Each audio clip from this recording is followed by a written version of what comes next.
Hey, so we are on step three. So, assuming that you've already set up your virtual farm in step one, and you proceeded to customize the architecture of your farm in step two, and now I want to take you to step three. And basically, step three is adding your team members. So, you log in there, adding your team members. These are people who are going to work with you, in your farm.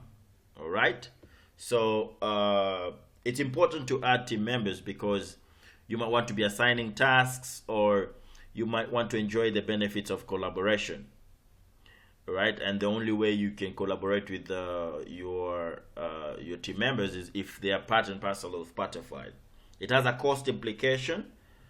So for every member that you add, there's an extra 700 shillings that you will have to pay. Though what we advise people to do is the first month, since it's free, you can add as many people as possible who represent your farm, so that you can see what role they'll be able to play in the farm. And now, after the first month, you can now remove the ones that you don't think are necessary. All right. So let's go right into it. You'll just go to settings right there, and then you go to manage team right there. All right. So there's a member called the Butterfly manager. You can add a new member. So you'll put in their email addresses right there. So this will be probably you can put any email address that you feel you might want to. You can put in that. Let me just edit it a little bit. And then you can put in the password for them. Password for them can be 123.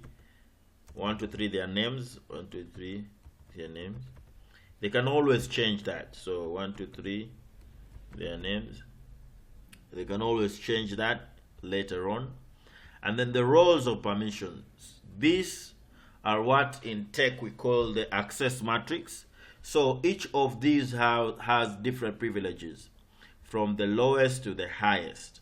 All right. So there are those that if you elect, they will not be able to edit documents. There are those that if you elect, they will not be able to delete stuff.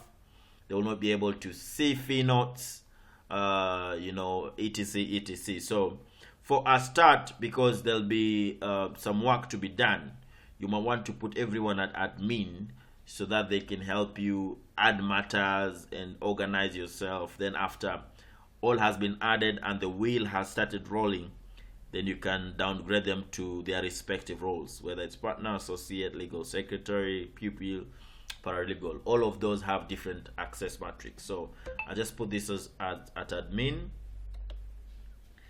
and then I'll put in the title. So this is Mr. Peter Ponder. All right, and I add as a member. So immediately you add them as a member.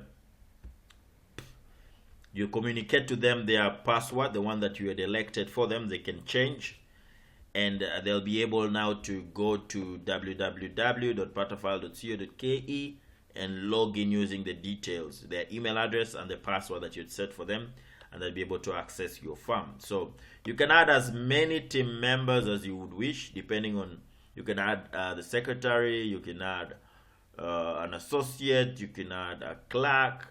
So as many as you would wish, or as many as would help your farm run. So that's your call. Again, as I said, there's a cost implication to that.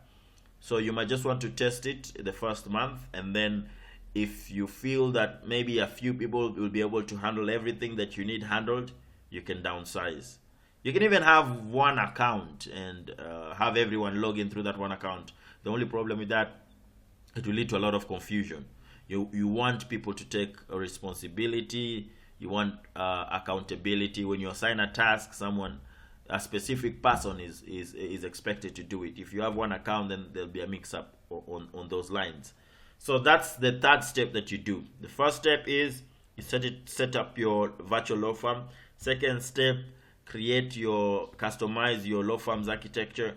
and then this third step is to add team members. All right, so we go to the fourth step in the next video. Take care. Cheers.